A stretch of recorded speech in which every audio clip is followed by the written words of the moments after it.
CNN. Ladies and gentlemen, please welcome international business correspondent and host of Quest Means Business on CNN, Richard Quest.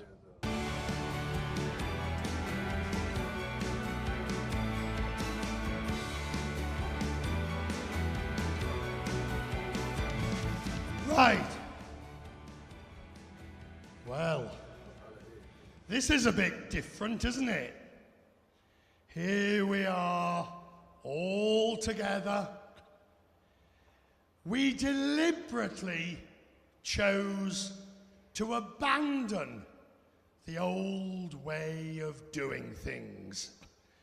We deliberately decided to go for this room in this format for one simple reason: the significance, the importance, the ability to show everything in all its transparency.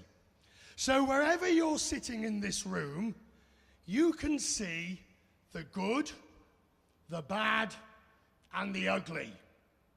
And that was very much the message that we were given in terms of how we do these panels and how we get the information. Look, you all know about the GCC. You all know the range of opportunity in the GCC. So what we are here to do now is talk about what next within the GCC. Ladies and gentlemen, I also would like to hope that some of you will ask questions during the panel. Are we all right? Here we go. Our first guest is the Minister from Kuwait, Khalid Nasser Al-Rudan. Minister, please do come up and take a seat. Our next guest is a businessman who needs little introduction, but Mohammed Al-Shaya. Sir.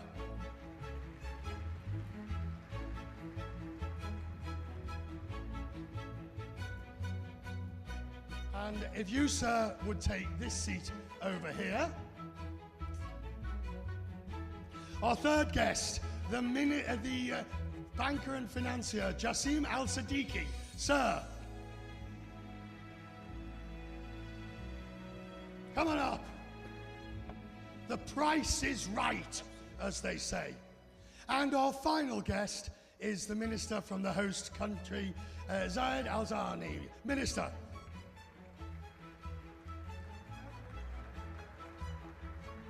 In here. Right. I want you there, please, Minister. Let's be clear. I have deliberately, against the rules, I have split the ministers up. The ministers can no longer act as one. The ministers now have to face the private sector. Are you ready? Are you ready? Get your microphone. We're never ready for the private sector. Sorry? We're never ready for the private sector. That's the problem. Are you ready? We're always ready. You're ready. Take the microphone. Yes, we're ready. Right, let's start. Minister, the GCC and the current state of play, the current economic achievement and opportunity, how would you describe it? I think, first of all, I'd like to welcome everybody to Bahrain. We're very honored and to have everyone here, and I think this conference is really aimed to look at the GCC as a region rather than an isolated country within the GCC. The GCC, in where I see it today, is about to embark on a new journey. No doubt that all the countries in the GCC have developed stable economies over the year, driven mainly by oil revenues. And today, diversification seems to be the top agenda item. In Bahrain, we've started our diversification program in the 60s when we diversified into industry. We followed that by financial services in the 70s and deregulation of telecoms. And this is why we probably have one of the most diversified economies today, because we had a head start on it. Right, you had a head start. Yeah. But now we get to the situation of what's next. Minister, from your point of view, what do you see as being the opportunity risk? Excuse me, I'd like to speak in Arabic so I can be Arabic, very precise about it. So I give you time. بلا شك اليوم يعني ممكن كل دول الخليج تقع في نفس الإشكالية بالاختلالات الهيكلية الموجودة في الميزانية. أغلب دول الخليج اليوم معتمدة اعتماد رئيسي على النفط. وفي تذبذب أسعار النفط بدأت الاعتماد الكلي على القطاع العام وليس القطاع الخاص. هذه يوجد فيها اختلالات هيكلية. الآن بعد انخفاض أسعار النفط صار أمر تعديل هذه الإصلاحات الاقتصادية أمر حتمي تماما. تذبذب أسعار النفط ودور الحكومات بهذا الشكل برعاية المجتمعات اجتماعات ريعية وعدم تمكين القطاع الخاص ليس فقط تمكينه في المجالات المختلفة بل أيضا اعتماد القطاع الخاص على القطاع العام في جلب هذه الاستثمارات المختلفة. بلا شك الآن دول الخليج استوعبت هذا الدرس وبدأت في مرحلة جديدة. كل دول الخليج بدأت تضع إصلاحات اقتصادية مختلفة. The countries have learned their lessons. You believe they have? You say they have learned the lessons.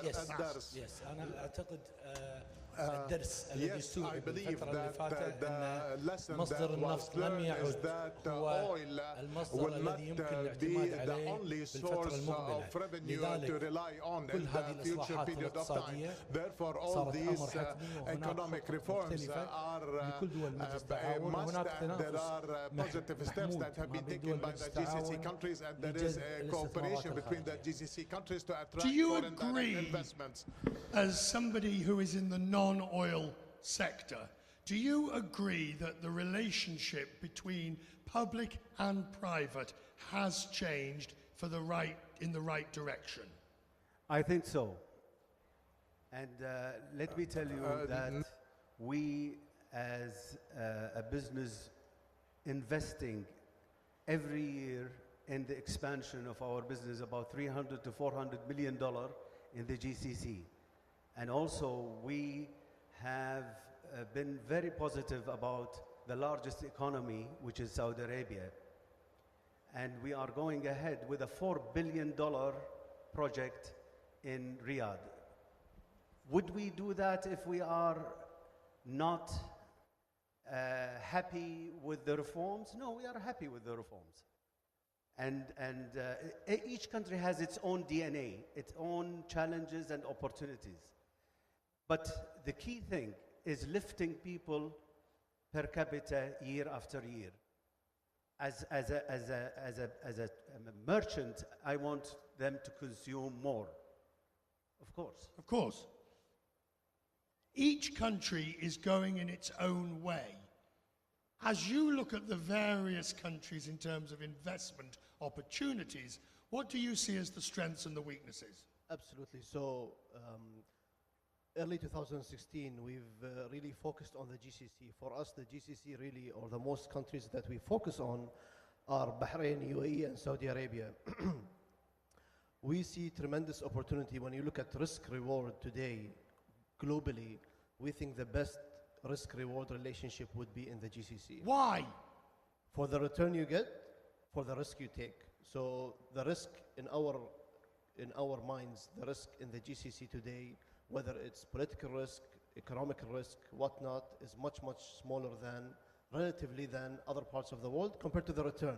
All right, we'll come on to exactly the public and private relationship. But you say that the risk, and remember what I've said, there are no off topics here.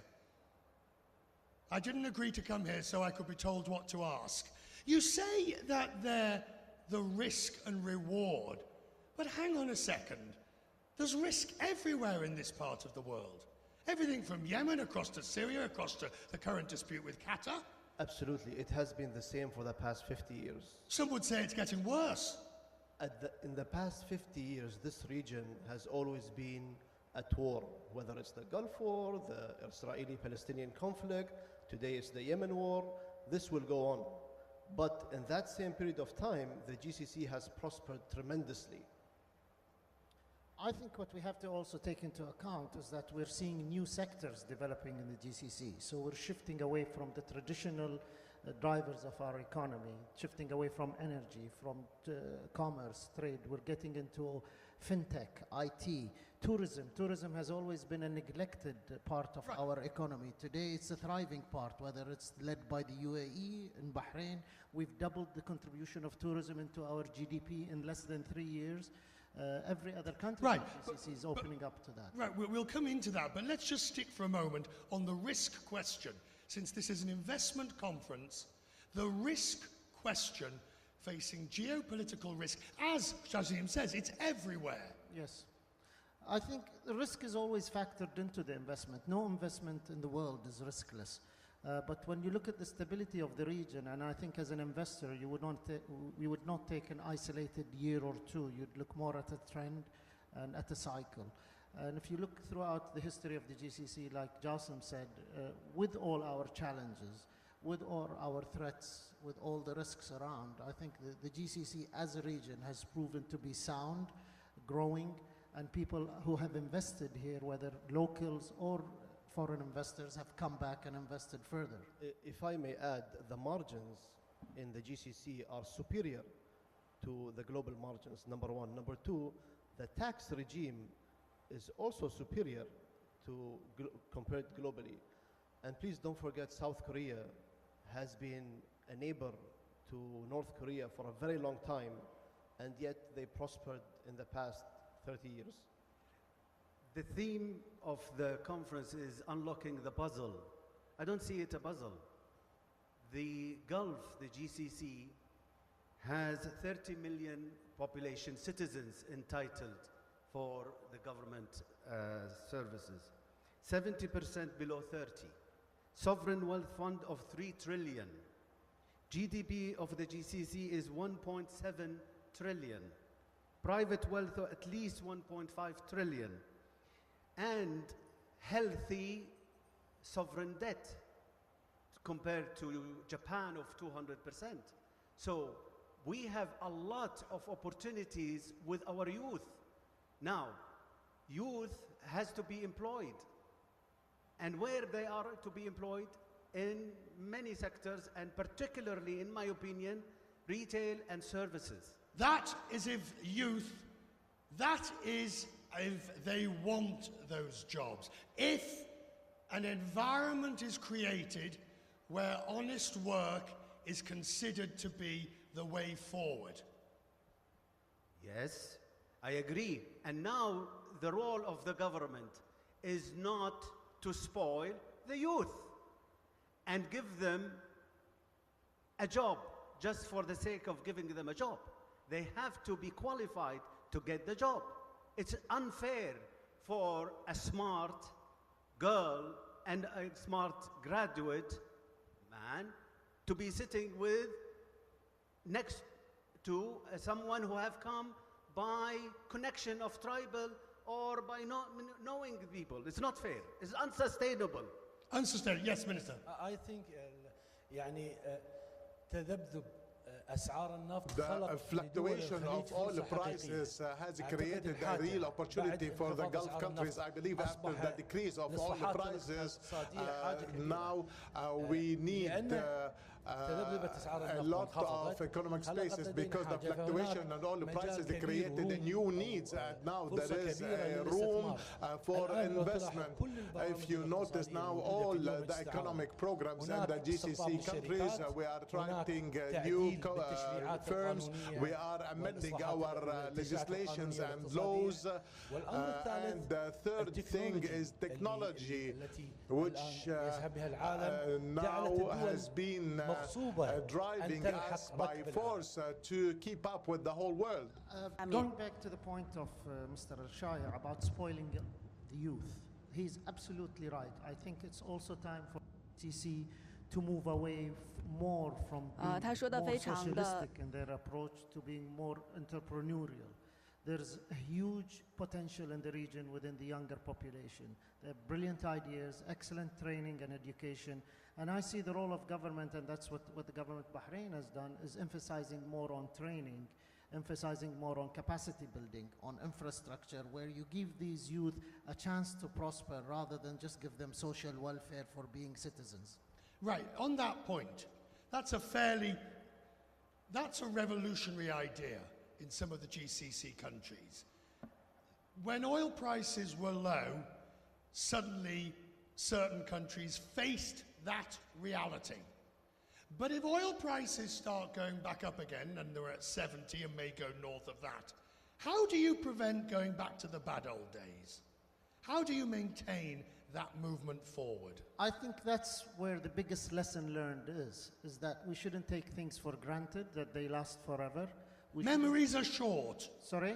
Memories are short. Not when you've been burnt a few times. I think they'll leave a scar and you'll have a deep memory and you will learn your lesson. And it's not us, really. It's for the next generations to come. They should look at the history and what has happened to them and learn lessons, how to prevent it from happening again. You know, Richard, I think it's extremely important that we look at the history. So the Americans, they say, in God we trust, everyone else please data. Data shows in the past 50 years, remember, after World War II, this region, the GCC, was a desert. Today, after 50 years or 60 years, the growth that the GCC have witnessed, I don't think there has been anything like that in the world.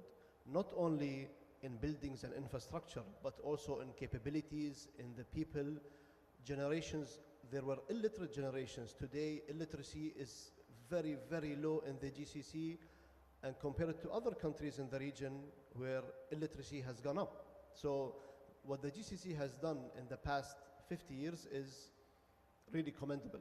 And what about the question of gender equality? Let's take your company, for example. The opportunity, creating the opportunity, not only in education, but also within companies like yours, for women to get to the top. Of course, with the culture and the restrictions, not from the government, but culturally, we have less women working within the retail sector. Do you find that acceptable? Not acceptable at all.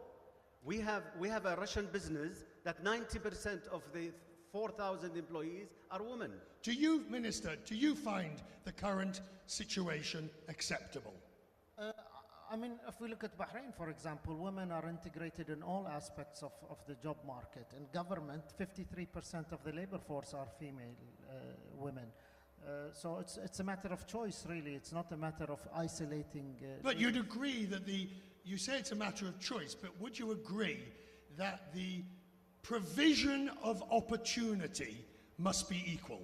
It is equal. By far, in Bahrain, I can say it is equal. Next year, we celebrate 100 years of formal education in Bahrain. That started in 1919. We've had the same for women since 1928. They vote. They have all the rights that men have. They have absolutely the opportunity. My daughter just graduated from college last week. Congratulations. So she had the same opportunity as her brother. Congratulations. And I'll be very, very pleased to see my daughter doing better than my son. We have no gender difference in Bahrain, absolutely not. Kuwait? I think, especially even in Kuwait, it's equal. We have two ministers, a lot of leadership, businesswomen, and from a legal point of view, it's equal. That they're taking a position. There is I think 52 from our government employees, they're women, so it's equal. I guess my point is that as the GCC faces the future, whilst maintaining its cultural integrity, it has to adopt and behave in a 21st century fashion. And it's that balancing act that ministers and private sector are going to have to grapple with. Culture has nothing to do with gender. Our culture has always embraced women. There's always been part of the community. If you go back to the dates even of Prophet Muhammad, women had jobs, they worked in the community. If you go back to pre-oil discovery, when we were predominantly a pearl diving community, the men were away for 4 months, the women had to carry the local economy. So women were never isolated. Some women choose not to get involved in the workforce. That's by their own choice, and that's fair if they want it. But if they choose to have the opportunity, I can hardly think of any job in Bahrain that doesn't have female involvement. We have them, I mean, even we have 5 captains in Gulf Air flying planes, and they're women. They're all Bahraini, and we're very proud of them. I have to add about women that in Saudi Arabia in particular, we employ 5,000, close to 5,000 Saudis. Half of them are women. We have a huge initiative to train women. We have 3 academies in Saudi, 1 big academy in Princess Noura, which have 50,000 students. We're starting to see baristas, girls, Saudis working in Starbucks. So this is a huge reform and huge shift in mindset. However, when we interview a girl, she come uncovered. When she gets the job, she covers. And that's a problem for us. We try to tell her, excuse me, we brought you for an interview uncovered. Why you cover? She said, that's family, culture, I cannot show my face, which we are trying now very hard to change that mindset. By the way, to those who wonder why there are no women on panel, don't worry. There are plenty of women that will be on panels throughout the rest of the day. It's just the way it fell for this first particular panel with ministers and private sectors. No message is being sent in that regard. As we move on, let's talk about what private sector wants from government and how government has failed private sector. Start with you. We want the government not to compete with the private sector. I think the government should stick to being a regulator. When you say compete, what do you mean? Compete as in get into commercial enterprises and sectors competing with the private sector. For goodness sake, that takes place across this entire region. You are asking for a fundamental shift in ownership structure of many companies. That's true. However, I think we have, in the past, it has been important for the government to get into certain sectors to jumpstart them.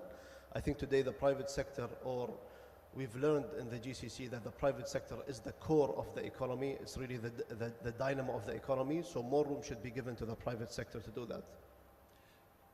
Would you agree that government needs to get out of the way? Absolutely. Very good example of government regulating, not operating here in Bahrain. This is an environment where Bahrain is helping start businesses and not competing with. In my country, where the minister is now present, it has businesses that compete. It has businesses that compete with the private sector, which they are trying very hard to privatize, and we want them to privatize. Like co-ops, where the co-op, we should have supermarkets. Co-ops should be privatized. Every co-op has a board of directors. Can you imagine? Every supermarket has a board of directors. Just to employ people? Unsustainable. This has to be split into two companies. Only Cuba, North Korea, and Kuwait has co-ops. Are you sure you're going to be able to go home after this panel? Very much so. He is at home, Richard. Good answer. Minister, get out of the way.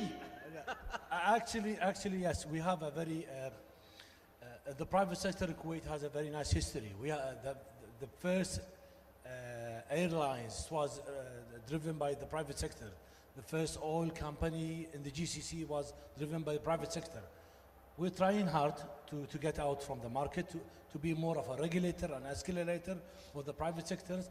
But this is, is a kind of history with the 40 years. So we're trying now. We have a lot. Just now we are trying to go with a mega project with a PPP or a BOT. We have just now launched one of the biggest stations of being driven by the private sector. Their IPO to be, I think, in the last year to be listed in the stock exchange, and we're trying, to solve this kind of problem. Sometimes take a long time, especially if you have a culture and there are certain illegal issues. So we're trying our best to give and to let the country leading by the private sector. I think my follow-up question would be, I accept it will take time, but can you assure us, can you guarantee that the changes are underway? Yeah, the changes happen now today. In Kuwait we have constitutions. Everything should be to go through the parliament and to be voted there. We are working on it. There is an authority only specializing to privatize all the government sectors. There is another authorities working only with the PPP. These two authorities working very hard, but taking a little time. But what we are assuring that, because the government cannot carry on all these expenses, the government cannot carry on in this path. So we have to change. I think there's no doubt that government has to get out of the way, and this is clearly a strategy of the government of Bahrain, to be a regulator, to be involved in legislation, to be involved in facilitating, but not to be involved in competing and operating with the private sector. What we expect the private sector to do, on the other hand, is take up the responsibility to fill up that gap. Because tendency in this part of the world is that the private sector looks to government as being the big brother, the protector, help us, do for us, subsidize us. So they have to also get rid of that mentality that subsidies are not sustainable, that they have to run businesses professionally, efficiently, and profitably. When you say that, the government has enjoyed that position when the times were good, because it gave people in power, or it gave government authority and power. If you were subsidizing, you could regulate. If you were owning, you could dictate which way the business went. Is government prepared to have a freewheeling market economy? Absolutely. I mean, you take, for example, the telecoms industry in Bahrain. Till the turn of the century, we had one operator. It was predominantly government-owned, and there was no competition in the market. We deregulated the sector. Today, we have 54 companies operating in telecoms, privately owned, all doing well, and we have a state-of-the-art telecoms infrastructure in Bahrain. I think if we still continued with the one operator, they would have no challenge to improve their services or their facilities, and therefore the economy would suffer of poor telecommunication facilities. So you want private sector to grow up? Yes. Take up responsibility. Take the opportunity, grab the bull by the horn. I think I might agree a little bit with His Excellency in that. Sorry, did you say agree or disagree? Agree. A little bit. A little bit. I think so do you disagree more? The private sector has enjoyed a long ride of subsidies and free taxes. But as we have seen, economies in the GCC are evolving, and we see advancements every cycle. So from 2005 to 2010, 2010 to 2018, and so forth. You want to say? Yeah. Carry on. So from that aspect, I agree. I think the private sector is very grown up. It punches above its weight globally, the private sector in the GCC. A very good example is Mr. Al-Shaya. And I think, today the private sector is the core of the economies, and this is what the governments are realizing. I'll come to you in a minute, Mr. Do you accept what the minister says when he calls on the private sector to shoulder more of the responsibility? Stop looking for a handout and a freebie, is what he's basically saying. We never had a handout. Everyone says that. What we need is efficiency in doing business. So it varies from one country to another. But key thing of the government is to bring in good infrastructure in any country, okay? Good communication, ability to attract global talent. Why Silicon Valley is so big with Indians, with Indian brains? Why don't we have them here? We have our own technology companies, we incubators. We can attract top talent. And give them the incentives, tax-free, right, good living, good weather, warm, no hurricanes and no maybe sandstorms. So I think with the numbers I gave you, with the trillions we have and the small population, we have immense opportunities. We are surrounded by beautiful seas, the Gulf, the Indian Ocean, the Red Sea. Amazing opportunities for tourism, for new cities, for hubs in aviation and industry, export, and move away from oil dependency. We'll finish on that in a moment, but you were just wanting to come in. Yeah, I'd like to correct some of the information. The co-ops doesn't own by the government, it's owned by the people. Even I'm not totally agree with how the right structure is there. The other point, the government doesn't stop any of. We have like a brilliant technology company like Talabat.com, what just was sold by 150 million euro, and we have the cartridges now. There is a lot of opportunity there. I think what the parliament or the political people see threats from the private sectors of two things. One is the competition policy. They would like to have it. Right. So the private sector doesn't monopolize certain services or structure there, and to open the country. And this is where we're working now in Kuwait, to take even the local private sector and the international to come and to invest in Kuwait. As we come to the end, and we start to pull some strands together of this, the issue of diversification, I suppose you all agree with that. How realistic is it? Let's take Bahrain.